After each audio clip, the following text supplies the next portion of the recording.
Bonjour à tous. Nous sommes ravis d'être avec vous aujourd'hui. Je suis Nicolas Vian, directeur de l'expérience client chez Opportunity. Et nous sommes ensemble aujourd'hui pour 50 minutes pour parler de l'expérience client digitale, qui est aujourd'hui un enjeu majeur pour les marques. Et autour de moi, j'ai un certain nombre d'invités qui vont échanger, partager sur comment réussir cette transformation digitale. Alors, je vais démarrer par Julien Veil, qui est directeur de l'expérience client chez... directeur commercial chez Homefriend. Pas encore. Chez Homefriend. Julien, est-ce que vous pouvez vous présenter en quelques secondes et nous parler d'Homefriend? Alors, merci Nicolas, bonjour à tous. Alors, en deux mots, Homefriend est une filiale du groupe Veolia. Veolia dans sa branche eau. Et nous travaillons essentiellement sur comment digitaliser la relation client. Alors, d'une part avec des acteurs ou des opérateurs privés, pour le compte de Veolia par exemple, mais aussi la spécificité qui est la nôtre, c'est que nous travaillons avec le secteur public et plus spécifiquement les collectivités locales qui de plus en plus aujourd'hui sont confrontées au besoin d'avoir ou d'établir une relation usagée, non plus client, ou citoyenne, puisqu'il y a aussi tous les enjeux environnementaux, civiques, citoyens, qui font que non seulement on va être dans une relation de service, mais aussi qu'on va pouvoir passer des messages. Voilà un petit peu notre métier. On navigue un petit peu entre le privé, le service client et le public avec le service à l'usager. Très bien, on aura l'occasion de parler tout à l'heure des différentes solutions que vous mettez en place. À vos côtés, voici Salomon Parienti, directeur général chez Armatis. Salomon, est-ce que vous pouvez nous parler d'Armatis, même si voilà, c'est une marque qui est connue, en tout cas parmi les acteurs de la relation client? Dans l'expérience client, Armatis LC est aujourd'hui le 5e acteur en France. Nous avons la chance d'avoir 10 000 collaborateurs répartis sur 21 sites de production et sur 4 territoires, avec une spécificité, c'est qu'on est très présent en France, avec 11 centres de production en France. Très bien, merci Salomon. Je passe maintenant la parole à Alexandre Boyer, président de Speak 33. Bonjour. Alexandre, bonjour, bienvenue. Bonjour, merci. Speak 33, en quelques mots, c'est une structure qui existe depuis 10 ans, une société qui est spécialisée dans la vente à distance, dans le conseil, dans le pilotage et dans l'acquisition. On accompagne principalement deux secteurs d'activité, les télécoms et l'assurance. Et c'est une activité qui a des bureaux donc, sur Paris et sur Bordeaux. Très bien, merci Alexandre. Ensuite, je vous présente Isabelle Renard. Isabelle, vous êtes avocate, ingénieure et essentiellement et spécialisée en droit numérique, d'où votre présence ici aujourd'hui et je vous en remercie. Est-ce que vous pouvez vous présenter en quelques secondes? Oui, tout à fait. Je suis ingénieure de formation et il y a une vingtaine d'années, j'ai décidé de faire un peu de droit. J'ai mal tourné. Je suis devenue avocat au bout de quelques années et j'accompagne mes clients dans ce qu'on appelle maintenant la transformation digitale, dans ce qu'on appelait les nouvelles technologies, avec toutes effectivement ces réglementations qui s'accumulent, cette incertitude des clients et qui rend mon métier passionnant. Très bien. Mais en tout cas, on est ravis que vous soyez avec nous. Et enfin, Laurent Lamberti. Laurent, vous êtes, on se connaît bien, Laurent. On se connaît bien, on partage vous nos êtes activités. Consultant, directeur du programme Record Sign et Video Sign, et vous accompagnez notamment Opportunity. Est-ce que vous pouvez nous parler d'Opportunity en quelques secondes? Oui, Opportunity est aujourd'hui une société 100% française qui agit dans tout le marketing automation et sur la relation client. Donc elle est au cœur de ce sujet aujourd'hui et on aura l'occasion, notamment sur les deux sujets que tu as évoqués, on va se tutoyer parce qu'on se connaît très bien, on va évoquer la partie souscription qui je pense est extrêmement importante et aussi ce nouveau canal qui est la vidéo et qui permet de faire beaucoup de choses et d'expliquer beaucoup de choses aux consommateurs par l'image, par l'explication, et je crois qu'on aura des exemples concrets qui sont l'objet de notre réunion aujourd'hui. Très bien, merci Laurent. L'idée en fait c'est justement de répondre à cette question comment réussir la transformation digitale au cœur de la relation client. Donc nous allons passer 50 minutes ensemble. N'hésitez pas à intervenir vous qui êtes devant vos écrans et puis n'hésitez pas aussi vous également à intervenir et à rebondir sur les différents sujets que nous pourrions aborder pendant ces 50 minutes. En tout cas nous on est ravis d'être là et je vais commencer par Julien, donc, qui, je le rappelle, est directeur commercial chez HomeFriend. HomeFriend est reconnu comme acteur référent dans la maîtrise des solutions numériques. Aujourd'hui, vous utilisez plusieurs solutions digitales dont l'objectif est d'améliorer l'expérience client. Comment aborder la relation client et l'univers du digital aujourd'hui, Julien? Alors, l'expérience pour nous, elle est double, parce qu'elle est à la fois liée à l'opérateur et au client.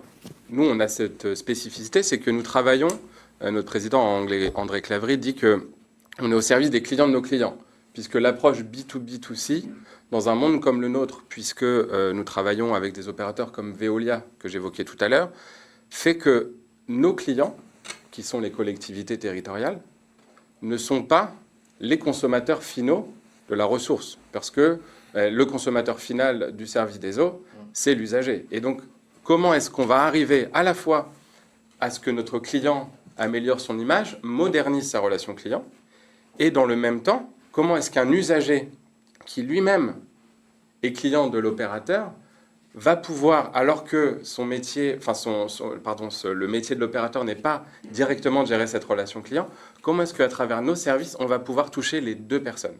Et ça, c'est vraiment un enjeu très important pour nous.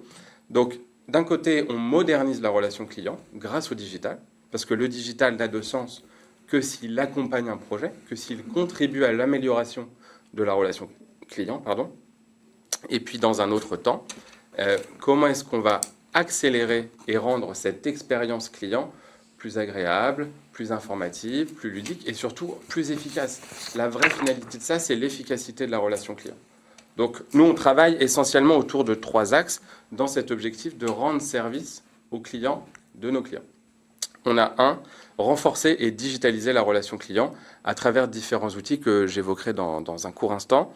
Deuxièmement, on améliore de ce fait la visibilité de nos partenaires, opérateurs publics ou privés. Je vous parlais tout à l'heure, donc bien sûr de Veolia, mais je vous parlais des collectivités territoriales qui sont un peu dans la même approche parce que elles doivent assurer un service. Le monde de l'eau, par exemple, pour ne citer que lui, se gère soit en direct, soit par le biais de contrats. Ça veut dire qu'une collectivité va soumettre à une entreprise privée la gestion de ce service.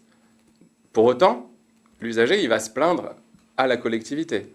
Donc nous, notre travail, dans la mesure où on va gérer cette relation client pour le compte d'un opérateur, c'est de faire en sorte d'avoir à la fois une collectivité qui soit satisfaite du service qu'on lui transmet, mais aussi un usager qui ne pourra pas se plaindre directement à la collectivité parce que le service, c'est nous qui le gérons. Donc il y a tout cet enjeu-là de rendre service aux clients de nos clients. Et troisième élément, c'est augmenter la valeur client. Moi, j'ai entendu récemment je ne sais pas si mes homologues le partageront aujourd'hui, mais une personne qui disait un mauvais service client coûte plus cher qu'un bon service client. Et cher à 2 égards. Cher parce que il peut coûter cher pour la marque et pour l'entreprise parce qu'elle perd ses clients. Mais économiquement, c'est un coût aussi qui peut être important. Parce que y a des conseillers clients qui vont devoir être renouvelés, des coûts, une qualité de service qui va diminuer. Enfin, c'est à la fois cher sur le plan économique, mais aussi cher pour l'image de marque que va donner soit l'opérateur, soit le client de l'opérateur, donc une collectivité.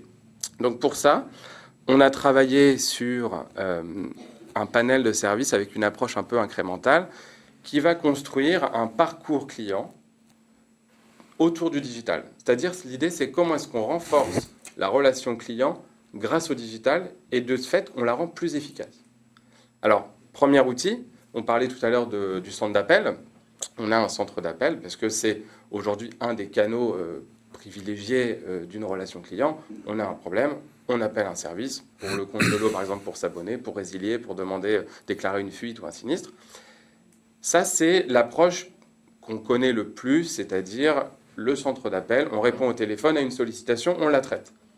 Pour que ce soit traité de façon efficace, on va fournir un CRM, un outil qui va permettre au conseiller client d'individualiser, de personnaliser la relation qu'il va avoir avec le client. Donc nous, on travaille essentiellement avec un logiciel qui est Salesforce, qui est mondialement connu et reconnu, et qui nous permet d'avoir cette approche à la fois en marque blanche, c'est-à-dire qu'on travaille pour une collectivité locale ou Veolia, on va avoir cette capacité à faire du sur-mesure, ce qui est une de nos principales forces. Et puis le conseiller client va lui pouvoir saisir tout un tas de données, générer des opt-ins qui va permettre ensuite d'engager une relation d'information, de suivi tout au long de ce parcours client, et donc de le personnaliser. Et puis ensuite vont s'ajouter d'autres outils qui vont être au service de cette relation client. Et aujourd'hui, on a de formidables leviers que sont toutes les technologies d'intelligence artificielle, type chatbot, voicebot, callbot, qui sont ces outils qui vont pas remplacer, mais alors, dans un premier temps, diminuer le taux d'entrant, parce qu'on se rend compte qu'il y a énormément de demandes qui vont être faites via le téléphone, qui sont sans valeur ou à faible valeur ajoutée, parce que c'est des demandes très simples qui pourraient être résolues par une petite recherche sur Internet ou... Alors justement, je rebondis parce que vous avez mis en place une vidéo personnalisée, interactive, pour améliorer l'expérience de vos clients, les engager. Pourquoi vous avez décidé d'utiliser ce média? Je pense que vous parliez d'appel à faible valeur ajoutée. Est-ce que c'est un rapport? Alors, pas directement. La vidéo interactive, c'est pour nous ce qu'on appelle l'engagement client. C'est-à-dire que c'est un des canaux opportuns pour, en tout cas pour ce qui nous concerne, rendre, en 2 mots, simple une démarche complexe. La vidéo interactive personnalisée, nous, on l'a mis en place pour le compte de Veolia dans le cadre de la facture. Oui. La facture d'eau, je pense qu'on est tous confrontés à ça, c'est quelque chose qui est à la fois ésotérique et illisible. Parce que c'est compliqué, parce qu'il y a des taxes, et puis en plus c'est un sujet, malgré le fait que l'eau soit pas forcément très très chère, hein, c'est quelque chose qui peut générer de l'insatisfaction et de et de l'anxiété surtout. Et de l'anxiété. Ça c'est un sujet. Alors en France vous avez énormément de gens qui disent que l'eau est trop chère, mais en même temps vous avez autant de gens qui disent qu'ils savent pas combien elle coûte. C'est un peu le paradoxe français, mais pour autant c'est un sujet anxiogène. Donc ce qu'on s'est dit, c'est que dans cette approche d'engagement, la vidéo va permettre d'adresser quelques semaines ou quelques jours par SMS ou par mail avant la réception de la première facture d'eau du client, cette vidéo qui va expliquer de façon à la fois personnalisée, avec votre nom, adresse, sur votre support, téléphone, SMS ou un mail, votre facture. Vous allez dire, bonjour Monsieur Veil, vous avez 31 rue je ne sais quoi, votre facture d'eau du temps correspond à donc, telle ligne, c'est la redevance abonnement. C'est pas un tutoriel, elle s'adresse à une personne en particulier. Exactement, elle est personnalisée. Et ça, c'est quelque chose à la fois d'important parce que, on anticipe. La première facture, qui est toujours un moment où alors après, ça ne se fait... C'est vraiment à la réception de la première facture, donc elle anticipe un besoin en étant envoyée quelques jours avant. Et donc, de ce fait, en anticipant, à la fois, on anticipe les questions qui pourraient être posées. Donc, ça évite ensuite à la personne d'appeler le centre d'appel ou d'envoyer un mail ou de chatter sur le chatbot pour connaître ou comprendre cette facture d'eau qui est souvent sujet à énormément de centres d'appels téléphoniques. Et donc, c'est vraiment Vous avez eu des premiers retours, du coup sur On a des premiers retours. Aujourd'hui, on a adressé un peu plus de 4500 vidéos. Et on se rend compte qu'il y a un taux à la fois d'ouverture et de suivi, c'est-à-dire les gens qui vont visionner la vidéo sont assez élevés, d'un peu plus de 50%. D'accord. Et l'autre avantage, c'est qu'on parlait de digitaliser la relation client, c'est que par le prisme de cette vidéo, on va pouvoir ensuite inciter à opter pour la mensualisation, le paiement en ligne, obtenir sa facture et la recevoir directement par mail. Donc non seulement on utilise un canal moderne, interactif, on anticipe une demande, donc finalement on rend service aussi à l'usager puisqu'il ne va pas avoir à téléphoner pour comprendre une facture d'eau qui est quelque chose de nouveau pour lui. Et en même temps, on va pouvoir lui passer des messages. C'est vraiment aussi notre devise, c'est passer le bon message au bon moment et anticiper. Et là, typiquement, c'est le bon moyen pour rendre simple quelque chose de C'est complexe. compliqué. Mais justement, j'ai envie de me tourner vers vous, Isabelle, parce que est-ce qu'il y a on parlait de vidéos personnalisées, donc on utilise des data, on utilise des données personnelles pour communiquer des informations à des clients. Est-ce qu'il y a une particularité juridique par rapport à l'intervention de Julien sur la RGPD, la gestion des données personnelles? Il y a des contraintes légales liées à ce média? Oui, bien sûr. Dès lors qu'on parle de données personnelles, eh ben, il faut les gérer conformément à ce RGPD, qui est une réglementation qui, contrairement à ce qu'on dit souvent, n'est pas plus contraignante que l'ancienne. Et ça, c'est une erreur qu'on rencontre très souvent, parce qu'en réalité, très peu de choses sont interdites avec le RGPD, contrairement à l'ancienne législation où il fallait beaucoup demander d'autorisation à la CNIL, où souvent on ne les obtenait pas. Là, c'est pas le cas. Mais à contrario, la législation oblige le professionnel à analyser son traitement, tous ses traitements. Et bien sûr, là, on voit bien qu'on va avoir de la donnée comportementale, c'est des données qui sont considérées comme sensibles. Il n'y a pas d'interdiction, il faut les analyser et il faut les sécuriser. Donc en fait, je pense qu'il faut plutôt se réjouir qu'on soit sous l'empire d'une législation qui est quand même beaucoup plus pragmatique que l'ancienne de ce point de vue. Et sur le secteur d'activité de Veolia, qui est le secteur de la distribution de l'eau, est-ce qu'il y a une particularité juridique sur ce secteur par rapport à d'autres ou... Non, c'est pour la distribution d'électricité, en fait, qu'il y a des particularités juridiques qui sont excessivement contraignantes, mais pas spécialement sur l'eau. Très bien. Merci Isabelle et merci Julien pour la présentation de vos solutions. N'hésitez pas à intervenir ou à rebondir si vous avez des remarques. On vient de faire un focus sur la transformation digitale dans la relation client avec Homefriend dans le secteur de l'eau. On peut poursuivre maintenant avec vous, Salomon, sur Armatis. Alors oui, en règle générale sur la transformation digitale, effectivement, on a dû s'adapter. En plus, on a une filiale qui est dédiée qui s'appelle Armatis LC Innovation, qui est dédiée effectivement aux nouvelles solutions, start-up, des matinées d'innovation qui nous sont proposées. Mais en plus de cela, on a créé une direction de la transformation digitale, tout simplement parce que les habitudes évoluent des consommateurs. On passe effectivement d'une automatisation maximale. On essaye de rendre de plus en plus autonome le client final pour lui permettre, effectivement, je rejoins un peu ce que disait Julien, tout ce qui est acte à non-valeur ajoutée élevée, d'être traité automatiquement de manière autonome. Maintenant, tout ce qui est à plus forte valeur ajoutée, c'est là où on intervient également pour accompagner le client consommateur, le prospect, pour lui expliquer et affiner ses demandes ou ses questions éventuelles. Mais d'ailleurs, vous avez créé une BU spécialisée dans la banque assurance. Absolument. Donc Armatis, qui est l'entité filiale 100% du groupe Armatis LC, qui est dédiée à la banque et à l'assurance, a été créée tout simplement parce qu'on est sur un secteur très réglementé. On est également sur un secteur qui est en pleine évolution et croissance. Avec le e-commerce, c'est le deuxième secteur qui évoluera le plus sur les prochaines années d'après toutes les études.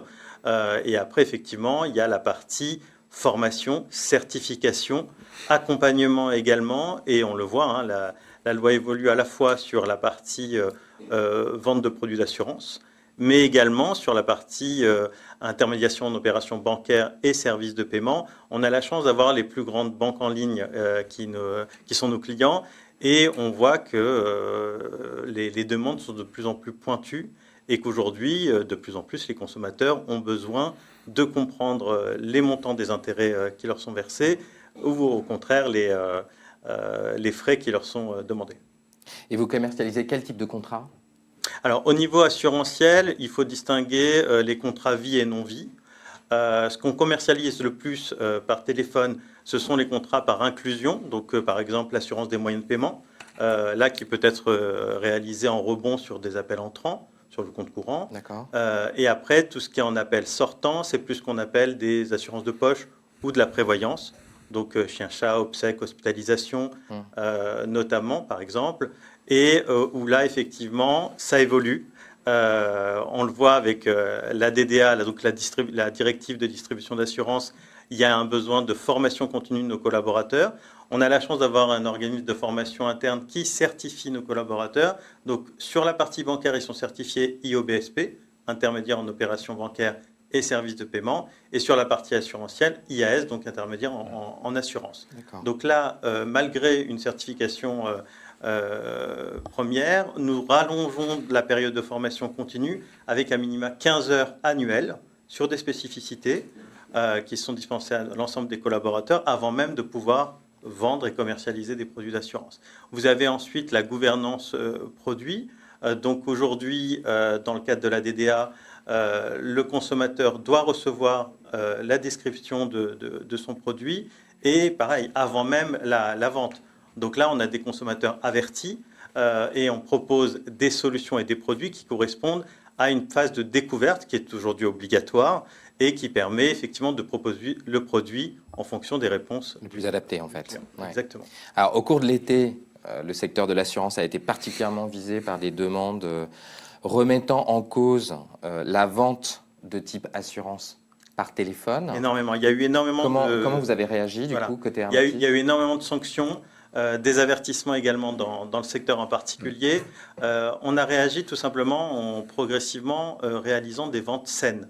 Ce qu'on appelle des ventes saines, c'est effectivement le client est informé de la fiche produit que l'on propose via des outils qui permettent d'avoir un applicatif, enfin même Recordsan le propose également. Donc login, mot de passe, il est sur un espace client, il a l'ensemble des fiches d'informations produits et à partir de là, effectivement, on l'avertit sur les différentes exclusions du contrat proposé et il prend une décision en connaissance de cause avant d'effectuer son achat. Donc là, le client est totalement autonome sur son parcours. Absolument. On fait alors en volume, il y a moins, j'allais dire, d'appels de prospection. En revanche, ce sont des appels plus qualitatifs et avec des ventes qui un taux de transformation plus intéressant. Une appétence plus forte. Isabelle, il y a une spécificité juridique qui encadre la vente à distance par téléphone?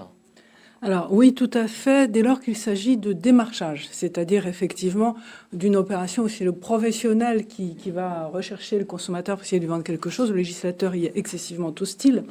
Et donc, il y a effectivement une possibilité de conclure une sorte de demi-vente par démarchage téléphonique avec un consentement possible, mais le consommateur ne va être engagé que par sa signature du contrat. Donc, quelque part, on voit bien, c'est ce que vous venez de dire, que le deux temps est obligatoire en réalité pour pouvoir conclure complètement et sainement une vente par téléphone. D'accord, très bien. Tu voulais intervenir, Laurent? Non, je retiens simplement les mots qui ont été donnés par Julien au début, qui étaient la recherche d'efficacité. Mais pour arriver à la recherche d'efficacité, je crois qu'il y a deux règles. C'est une vente saine. Oui. Pour moi, une vente saine se fait dans la transparence, elle se fait dans la confiance. Et très souvent, on a parlé, on l'a vu avec Isabelle Renard, de produits, de technologies ou autres. Je pense qu'on a dépassé ce cap aujourd'hui dans le digital. Le consommateur est beaucoup plus mûr que le professionnel dans la maîtrise du digital. Il attend aujourd'hui, lui, de travailler dans un espace où il est en confiance, où il est dans la légalité. Et même si on peut encore s'interroger sur la vente en un temps, sur la vente en deux temps, ce qui est important, c'est de traiter le consommateur comme un futur consommateur sur le long terme. Une mauvaise vente est à bannir, je dirais aujourd'hui. Et je pense qu'on a encore à travailler, nous qui sommes professionnels du marketing, auprès de nos interlocuteurs de la direction client, de la direction des opérations, de les persuader que de mettre cette information préalable à la souscription, que d'avoir une aide par le téléconseiller qui peut accompagner et répondre à mon article 14 des conditions générales de mon assurance ou de ma mutuelle, c'est un plus. Et c'est un gage d'image et c'est un gage sur le long terme, je dirais, de garder ce client pendant quelques années. Et c'est ça sur lequel... Le digital peut nous aider en ça? Bien évidemment, puisque le digital, comme l'a dit Julien tout à l'heure, il prépare le client à la transformation digitale. J'ai bien vu que la vidéo, je crois qu'on va partager cette idée, c'est un premier pas vers le client, même s'il ne l'a pas souhaité. C'est un plus que vous lui apportez. Et ce plus, c'est pour le transformer en relation digitale. Donc ça veut dire l'accompagner sur le long terme. Et Isabelle nous l'a dit, ça si se fait le législateur sur le démarchage, et je crois qu'il a raison, veut encadrer cette vente. Il faut maintenant que ça ne devienne pas aussi un frein au développement de la vente à distance, de la gestion du territoire. Tout le monde ne peut pas avoir un magasin en face à face, un agent. Donc il faut trouver une juste limite. Très bien. Alexandre, Nicolas. Président de Speak 33. On vient de parler d'innovation technologique, de transition vers la relation client digitale. Il y a également des obligations au niveau juridique. Tout cela touche directement les collaborateurs, les processus, l'ensemble des services d'une société et le consommateur. Donc, outre le fait de diriger une entreprise reconnue sur l'accompagnement, est-ce que déjà on pourrait vous définir comme le couteau suisse de la transition digitale dans la relation client qui va solutionner toutes ces problématiques? Vous vous définiriez comme ça? C'est Laurent qui m'a dit que vous étiez... D'accord. Non, alors je répondrai au couteau suisse un peu plus tard, tout à l'heure. On n'est pas des magiciens. Cela étant, dans cette transition de la relation client digitale, on est donc face à un processus de modernisation grâce aux nouvelles technologies. Nous, ce qu'on constate, on a à peu près maintenant une soixantaine de clients dans le domaine de la relation client. On a des clients qui sont très techno, 100% techno, donc qui vont construire, ils vont soit même créer des filiales pour adresser un marché avec toutes les technologies en full digital, presque en déshumanisant la relation client et en faisant un focus vraiment sur le tout numérique. Donc on a une clientèle comme ça qui est née en fait dans cette ère numérique et qui se rend compte des limites, on parlait tout à l'heure. Et puis on a des clients effectivement plutôt traditionnels qui vont évoluer, qui essaient d'évoluer vers effectivement les relations client digitales avec les différents freins que ça représente. Nous, ce qu'on constate, c'est qu'au final, le consommateur, il fait de la résistance. C'est-à-dire qu'on a aujourd'hui des marques qui souhaiteraient tout automatiser, beaucoup, pour des raisons économiques et pour des raisons de performance commerciale. Mais on a le consommateur qui fait de la résistance et qui, grâce aujourd'hui aux offres qui existent sur Internet, a le choix et fait son choix par rapport à une expérience client qui lui est la plus proche. D'accord ? Et pour exemple, un site e-commerce qui ne va pas mettre un numéro de téléphone sur sa vitrine, bah, finalement, peut avoir jusqu'à 10 à 30% de ventes en moins. C'est pas moi qui le dis, c'est Google. Donc, on voit bien, on va dire, parfois l'inadéquation qu'il peut y avoir entre un processus qui est full digital, où on va privilégier finalement une relation automatisée, et une clientèle qui va chercher finalement la relation humaine, la conversation, pour avoir de l'assurance, pour être orienté, pour être conforté dans son choix. Alors, ça veut dire quoi? Ça veut dire que la RC digitale, pour nous, en tout cas, c'est une RC, une relation client multimodale. C'est-à-dire que c'est pas du full digital, c'est du digital avec de l'humain. Ce que je trouve intéressant dans le digital, c'est que ça vient compenser finalement dans l'acte commercial quelque chose qui n'existe pas dans la vente à distance, c'est-à-dire le face-à-face qu'on fait ensemble, qui compte pour 55% de l'acte de vente. 7% c'est le verbe et les 18% restants c'est la manière dont on le dit, le vocable, donc le ton. Donc à distance, on a les mots, on a le ton, mais on n'a pas cette relation. Voilà. Et donc le numérique, aujourd'hui, le digital, vient compenser finalement ces 55% qui font qu'un consommateur peut se décider. Et donc c'est ce que je trouve intéressant dans toute cette transition, qui pour nous doit être multimodale, donc le digital avec une relation humaine.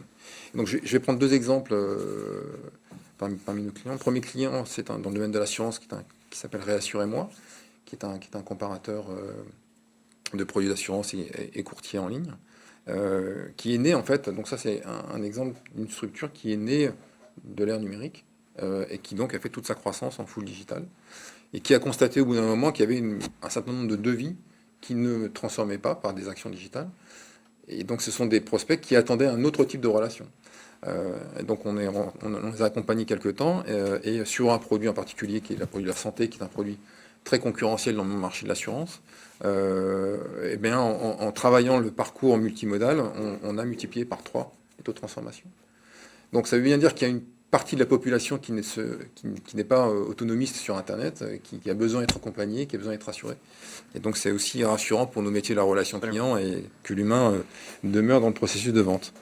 Et le deuxième exemple, il me reste un petit peu de temps, j'ai pas. Allez-y. Très bien. Avec plaisir. Le deuxième exemple, en fait, c'est une marque de couleur verte qui est une des filiales du groupe SFR, Marque de couleur verte. qui adresse donc un marché plutôt jeune, low cost, full digital. Et bien là, c'est le même constat, c'est-à-dire qu'il y a toute une partie de la population qui est d'accord pour souscrire en ligne, faire du chat au niveau du service client.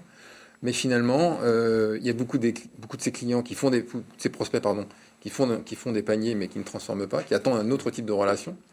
Et de la même manière, au niveau du chat, parfois ça se transforme finalement dans une conversation, c'est-à-dire qu'au bout de 2 ou 3 itérations, on va engager une conversation téléphonique parce qu'il faut résoudre le sujet. C'est-à-dire qu'aujourd'hui, on est dans une... Je suis petit aparté, mais aujourd'hui, lorsqu'on essaie de traiter un sujet à distance, moi je le vois sur les nouvelles générations qui ont beaucoup de mal avec le téléphone et qui envoient des centaines d'emails pour traiter un sujet qui pourrait être clos en 2 minutes au téléphone, c'est bien symptomatique d'une relation qui est différente dans le digital. Donc, juste pour reprendre cet exemple, donc cette marque, finalement, en travaillant le parcours multimodal, on a réussi à récupérer environ 4% de clients en plus par mois. Sur le volume que ça représente. Ouais. 4%, ça paraît petit, mais sur le volume, c'est Ouais, important. Donc, tout ça en travaillant finalement cette multimodalité. Voilà, et c'est comme ça que nous intervenons. Et pour reprendre votre commentaire sur le couteau suisse, en fait, parce que quand on aborde un projet en relation client digital, on a besoin de fédérer énormément de compétences dans l'entreprise. Ça va de la conformité, du juridique, de la sécurité, au marketing produit, à la relation client, au commerce. Voilà. Toutes ces fonctions doivent être d'accord pour qu'un parcours client, dans la relation client digital, il doit être validé, soit fluide, C'est ça. parce que ça a des incidences commerciales importantes dans l'entreprise. Donc c'est des projets qui sont longs, et c'est pour ça qu'effectivement, il vaut mieux avoir un couteau suisse, parce qu'il faut être capable de fédérer l'ensemble de ces métiers pour que le projet naisse. Je rajouterais que dans le secteur bancation, c'est encore plus long. Alors, Parce que effectivement, se rajoute à la conformité, les risques. il y a un temps long Et dans ce juridique. secteur d'activité, effectivement, où quelque chose qui pourrait prendre 6 mois prend plusieurs années. Mais c'est caractéristique de ce secteur, tout à fait.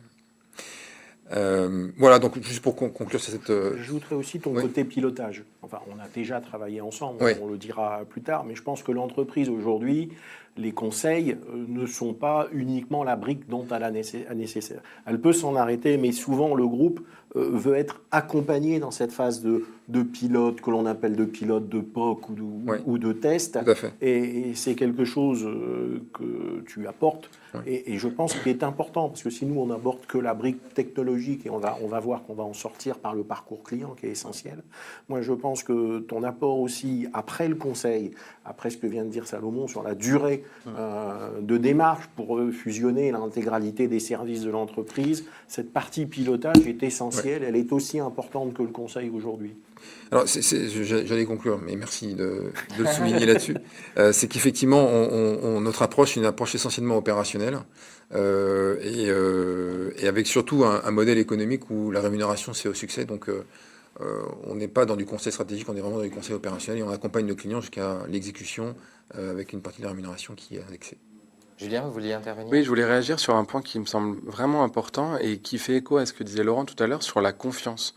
Et je pense que cette approche aussi du multimodal fait qu'on est obligé aussi de s'adapter. C'est-à-dire qu'aujourd'hui, le tout numérique n'est pas la finalité, parce qu'aussi les comportements sont différents selon les zones où on habite, selon notre âge, selon notre mode de consommation. On parlait tout à l'heure de certains services dits low cost de téléphonie où toutes les démarches se font essentiellement via chat, et souvent on se rend compte que, pour en être moi-même un utilisateur, manque le moment où on va pouvoir interagir par téléphone ou avec un interlocuteur réel. Et en fait, Un humain. Exactement, ouais. Et ça contribue à cette approche de confiance qui doit s'établir dès les premiers pas, parce que généralement, on s'engage dans une relation sur un court ou moyen terme, parce que sur de l'assurance ou autre, la loi fait qu'on s'engage sur un contrat, donc il y a des obligations à respecter. On en sort, même si le droit permet d'en sortir plus facilement, Ouais. et heureusement, mais il y a quand même un engagement entre le client et la marque.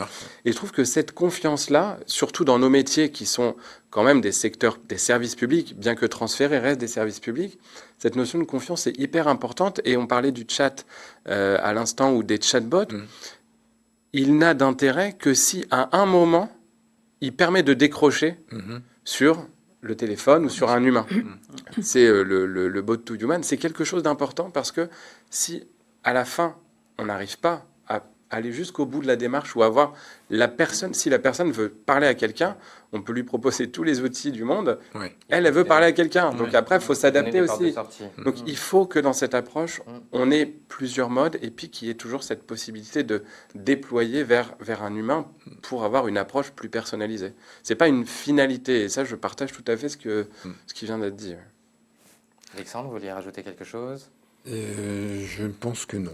Très bien. Moi, je constate en tout cas que les fondamentaux de la relation client restent très présents. C'est ce que j'entends, ce que je peux comprendre au travers de ce que vous dites sur le fait qu'on a besoin d'humains au travers de ces stratégies digitales et de toutes les innovations qu'on peut mettre en place. Laurent Lamberti, vous êtes consultant, directeur du programme Record Sign et Video Sign. Vous êtes le seul intervenant à représenter des solutions très directement celles d'Opportunity. D'ailleurs, c'est pour ça qu'on se tutoie. Oui. Est-ce tout à que fait. tu peux m'expliquer pourquoi tu as travaillé sur des solutions innovantes sur la vente à distance? En réalité, on remonte dans les années 2014. J'étais, moi, à l'inverse, je recherchais des solutions pour la souscription au travers de grands groupes. Et j'étais étonné de voir qu'on parlait beaucoup de technique, qu'on parlait beaucoup de juridique, mais la place de la relation client n'était pas présente. Il y avait aussi un phénomène marché, ça veut dire qu'on était à un marché émergent, on était sur beaucoup de sociétés qui proposaient des solutions technologiques, donc on était plus en découverte de solutions, mais malgré tout, on voyait que le client n'était pas au cœur de la relation. Donc ce qu'on a cherché déjà en premier de dire, c'est de dire qu'est-ce qu'attend le client, qu'est-ce qu'attend le marché, plutôt que de dire je vais sortir une solution et je vais m'adresser au marché. Et puis on se rend compte que simplement le client est comme nous consommateurs, le mot confiance, comment on peut lui donner la confiance, la transparence, comment on peut apporter je dirais, cette transparence, eh bien, il faut que le prestataire de service, donc je vais reprendre le terme de Julien, qui travaille en B2B, to B2C à la fin, donc il travaille pour un donneur d'ordre, comme Salomon, hein. Il travaille pour un donneur d'ordre, il va exécuter une tâche qui est extrêmement complexe, qui est de faire de la vente, et ensuite s'adresser au consommateur. Donc en réalité, on a, lorsqu'on veut mettre une solution en place, 3 interlocuteurs. Et je pense qu'il faut réunir ces 3 interlocuteurs. Il faut donner la légalité, il faut donner le conseil, je dirais, aux prestataires et aux donneurs d'ordre, aux fournisseurs. Il faut le rassurer. Il faut lui dire, n'ayez pas peur de cette transparence, n'ayez pas peur d'ajouter de l'humain à la technologie, ce que l'on a dit, et c'est l'ADN d'Opportunity. Tout à l'heure, j'étais un petit peu surpris sur la présentation d'Opportunity, mais depuis le départ et les 15 ans d'Opportunity, au travers de cette plateforme qui a une offre sur toutes les étapes de la souscription, du suivi client, de rechercher la fidélité du client, d'aller sur les problèmes de recouvrement, jamais nous nous sommes avons approché le marché sans mettre l'humain, à un moment donné, au cœur de la relation client. Donc simplement, dans la souscription, on s'est dit, OK, j'ai 3 interlocuteurs et je n'ai pas que la compagnie d'assurance à satisfaire. Donc la première chose a été de rechercher quelles sont les solutions en place. On avait la chance, et c'est comme ça que nous avons travaillé avec Isabelle, de savoir qu'il y avait la loi Hamon qui venait suite à beaucoup de litiges dans des domaines de distribution, d'ouverture de concurrence sur les domaines électriques ou autres. On a travaillé en regardant ce que le législateur nous imposerait et on a essayé de trouver une solution qui est qui permet à la fois au consommateur de choisir sur quel canal il veut souscrire. Je suis au téléphone, est-ce que je peux trouver une solution au téléphone, une intention de souscrire, un contrat vocal, est-ce que je peux le faire? On a travaillé avec le législateur, on a travaillé avec un opérateur téléphonique très connu, par sa couleur, je ne peux pas la citer, la couleur, parce qu'on devinerait qui est. Mais on a travaillé avec eux et on a fait des pilotes. On a mis les autorités, la DGCRF, autour de la table. On a travaillé ensemble avec le consommateur et on a sorti cette solution qui s'appelle Record Sign en 2016. C'est quoi? Alors justement, j'allais vous demander en quoi cette solution améliore le ROI et la qualité. Eh bien, premièrement, je crois qu'on est là l'unique solution qui permet aujourd'hui de souscrire par un contrat vocal. C'est-à-dire que pendant la conversation téléphonique, on va pouvoir, en fonction de la législation du secteur, avoir l'intégralité de la synthèse de l'offre, la durée, les offres, les moyens de désabonnement, c'est-à-dire les informations essentielles qui sont dans un contrat, qui sont résumées au client. Prospect, qui est prospect? On va lui demander s'il a compris l'offre, on va lui demander s'il a des questions sur l'offre, et ensuite s'il a cette intention de souscription. On va lui demander d'être proactif. On va mettre ce prospect dans une bulle de confiance où il n'est plus en relation avec le téléconseiller. En réalité, il est plus sous pression. Et on va lui demander d'interagir avec son clavier téléphonique, son écran, son mobile, pour confirmer sa conversation téléphonique.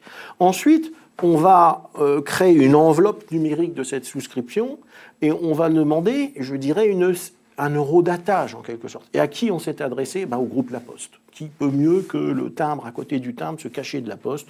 On l'a transféré, je dirais, sur cette souscription. Les participants au webinar peuvent voir en fait cette présentation schématisée sur leur écran en même temps que tu parles. Absolument. Donc là, on est sur l'identité déclarée. Je suis au téléphone, je déclare mon identité, mais je suis sur la première base de l'identité. Et puis enfin, on va conserver naturellement toute cette preuve, parce que c'est ça, cette preuve qui va constituer la confiance, chez un partenaire technologique qui est le groupe CDC Archineo, filiale de la Caisse et dépôts et consignations, qui peut mieux archiver que cette institution qui est donnée. Mais là, on n'a fait que la première partie. On a parlé que du vocal. Tout à l'heure, on a parlé qu'il nous fallait une signature identifiée. Donc, on a un règlement, et c'est là où je rejoins Isabelle sur son analyse. En réalité, le règlement nous a permis d'avoir un cadre. Et si on respecte ce cadre, on peut faire de plus en plus de relations digitales. C'est une signature numérique qui va être identifiée à partir de son mobile. Ensuite, on a fait cet espace client. Salomon en parlait tout à l'heure. Le client, qui n'est pas encore client, qui est le prospect, va pouvoir valider, va pouvoir visualiser son document. C'est un peu la technologie, effectivement, qui vient compléter la procédure. Compléter la procédure, absolument. Et le client va pouvoir le faire en temps réel, s'il le souhaite, avec le téléconseiller, mais va pouvoir demander aussi un laps de temps et de faire une vente en 2 temps. C'est-à-dire, écoutez, je vais partager ce soir dans mon milieu familial la proposition de vous faire, prendre le temps de réfléchir, mais malgré tout, on a déjà un acte qui est très engagé. Et quand on sait aujourd'hui qu'un consommateur reçoit 3000 images par jour, alors qu'il a déjà commencé une intention de souscription, qu'il est en train de visualiser les documents, qu'il va pouvoir les compléter, qu'il va pouvoir signer, et toujours avec ce petit bouton callback, je dirais, qui est dire « j'ai besoin d'une aide », de 9h du matin à 21h, il va pouvoir demander, se faire assister par un téléconseiller, faire par notre solution une demande de rendez-vous téléphonique. Je suis disponible demain à 12h30, à 13h, je souhaiterais être rappelé. Donc on voit que le parcours client est encore plus important que la technologie. La technologie, elle répond aux règlements européens, aux normes françaises, oui ou non. Ensuite, c'est avoir tous les canaux pour pouvoir répondre sur le canal sur lequel il souhaite souscrire.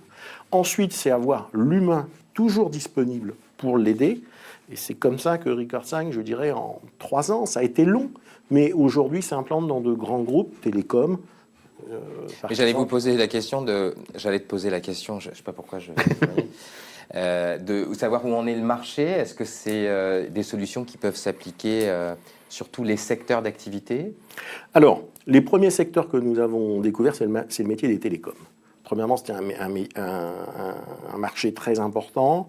Et deuxièmement, donc, il y a une législation qui est suivie, vu le nombre de contacts et de relations clients. Après, ça a été le divertissement chaîne payante ou autre. Et puis, il y a un troisième secteur qui est aujourd'hui, je dirais, en économie tout à fait favorable, comme l'a dit Salomon, c'est le secteur de l'assurance. Et nous avons de plus en plus d'expérience sur le secteur de l'assurance. Nous voyons les difficultés que tu as énumérées au cours de l'été. Et nous voulons faire évoluer notre solution Record 5 par rapport à la législation. Et c'est pour ça que le fait d'avoir une juriste totalement dans le métier du digital, une entreprise qui conseille et qui pilote les entreprises, et puis avoir, je dirais, un professionnel qui a créé sa propre BU, je crois, est très importante. Et d'ailleurs, on fera une petite annonce en conclusion de cette intervention, parce que les différents cas que nous avons connus au cours des précédents mois, depuis le mois de dernier trimestre, qui nous ont amené à échanger de plus en plus d'informations, nous amènent à faire évoluer une offre sur laquelle on parlera. Ça, c'était pour la partie Record 5. Donc, la confiance, par la simplicité, et il y a un seul mot qu'on n'a pas traité, c'est l'efficacité. Nous, ce que nous nous engageons aujourd'hui lorsque nous rencontrons un groupe, c'est que nous allons faire gagner à ce groupe 15 à 25% de taux de gain entre l'intention de souscrire de son parcours existant et en plaçant une technologie comme Il y a Recursion. des caméras. Hein. Donc c'est un challenge. C'est noté, enregistré, diffusé là. C'est un challenge. Très bien. Merci Laurent. Isabelle, on n'est pas loin de clôturer cette webconférence. Avant de la clôturer, il me paraît essentiel, au travers des témoignages qu'on vient d'entendre, d'évoquer, d'aborder avec vous la place du juridique dans cette économie digitale, et plus particulièrement un focus sur la relation client. Oui, tout à fait. Je crois que le premier mot qui vient à l'esprit, c'est le mot de décalage, en fait. C'est le décalage effrayant, pourrait-on dire, entre la règle de droit et la pratique. Et quand je dis pratique, je ne parle pas de la pratique uniquement des professionnels qui sont autour de cette table, dont on pourrait dire c'est des affreux, hein, ils essayent de vendre, etc. Mais aussi la pratique du consommateur, de celui qui voudrait acheter, et qui voudrait que tout ça soit fluide et se passe bien.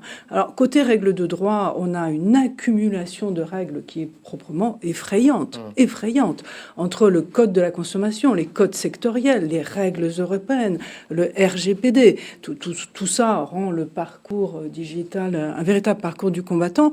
Et effectivement, en filigrane, pour le juriste que je suis, je vous entends parler et je vois, paf, là, obligation d'information précontractuelle. Alors là, des dizaines de documents.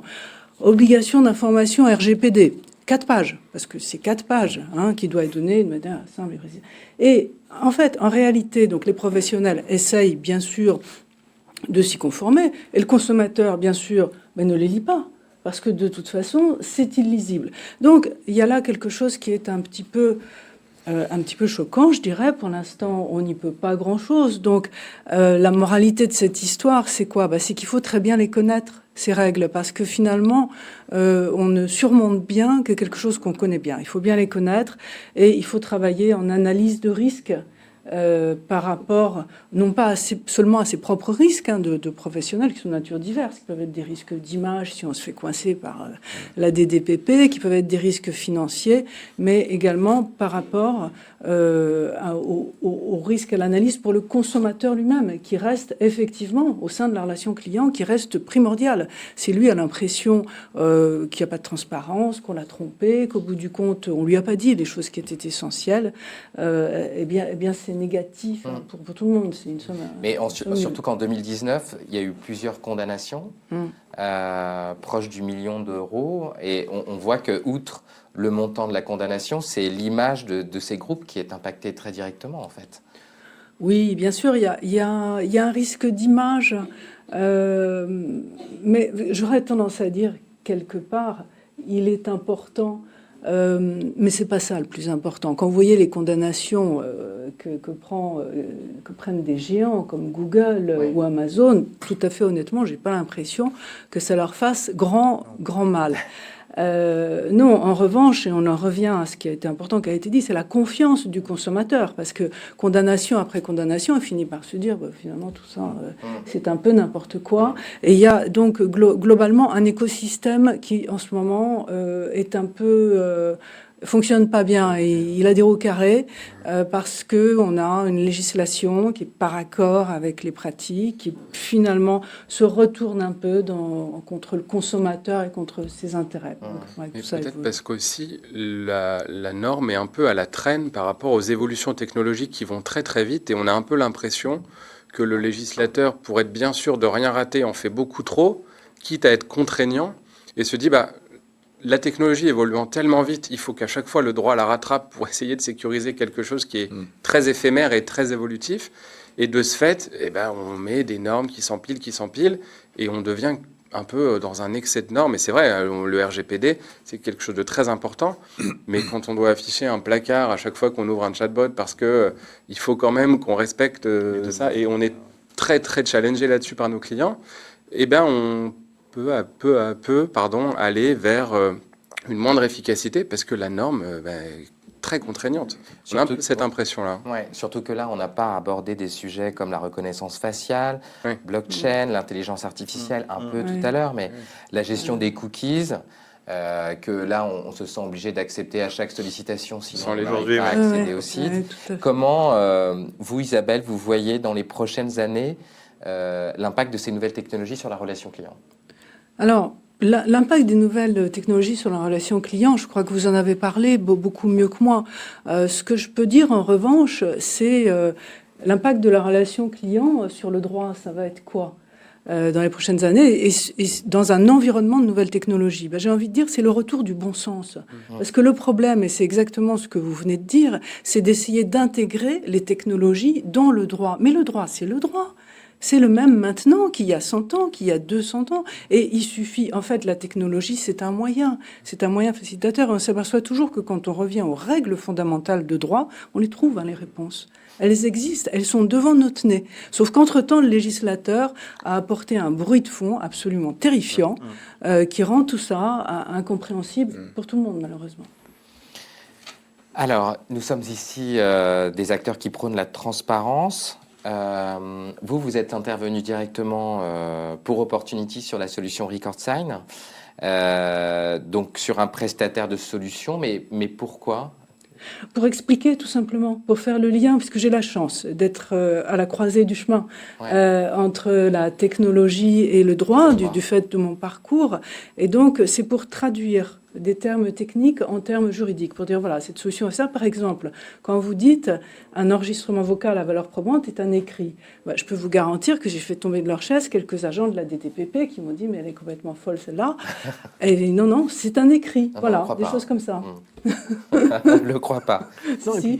puis comme le disait Alexandre tout à l'heure, lorsqu'on propose ces nouveaux parcours de transformation digitale, on s'adresse, je dirais, à la direction du groupe, on s'adresse à énormément de services. Et tout le monde ne sort pas du service juridique. Donc on est obligé, vu la complexité du droit, je dirais, de faire un lexique simplifié pour que toutes les directions comprennent. Et ce que nous, je pense qu'on a le même objectif autour de la table, c'est de persuader les entreprises de suivre, je dirais, un parcours de transition digitale, mais de ne pas non plus travailler sur des mois et des mois et des mois de décisions, de réunions, de pertes, parce que c'est à la perte de l'ensemble des interlocuteurs l'économie numérique. C'est pour ça que, généralement, ce qu'on prône, c'est de faire une expérimentation. Bien évidemment. La meilleure manière, finalement, de rentrer dans une transition en relation client digitale, c'est par l'expérimentation. Et d'ailleurs, donc à ce sujet, l'une des réflexions entre Opportunity, Armatis et Smith 33 a été de travailler sur une mutualisation des ressources du savoir-faire dans une offre packagée que très prochainement nous proposerons. C'est ce qu'on appelle un teaser. Un teaser. D'ailleurs, l'ensemble des internautes et des spectateurs qui nous verront pourront nous retrouver la semaine prochaine au CRM Meetings à Cannes, les 6 et 7 novembre. On a chacun d'entre nous un stand, donc nous avons l'occasion de nous croiser. Très bien. Mutualisation des compétences, voilà ce qu'on peut dire. Bon, et en tant qu'animateur, d'abord je voulais vous remercier parce qu'il me revient de vous dire que nous sommes arrivés au bout de cet exercice et que j'ai trouvé moi personnellement très agréable et très enrichissant. Donc je vous remercie vraiment chacun d'entre vous pour avoir contribué à avoir passé cet excellent moment. Opportunity est aussi à Cannes la semaine prochaine au Salon Marketing. Sachez pour tous ceux qui nous regardent que l'ensemble de cette webconférence est en replay et donc vous pouvez partager et consulter en fait cette webconférence dans les mois à venir sur WebIKEO. Merci à WebIKEO, merci à tous les invités. Merci. Et un grand merci pour vos interventions et à très bientôt. Bientôt. Merci. Merci.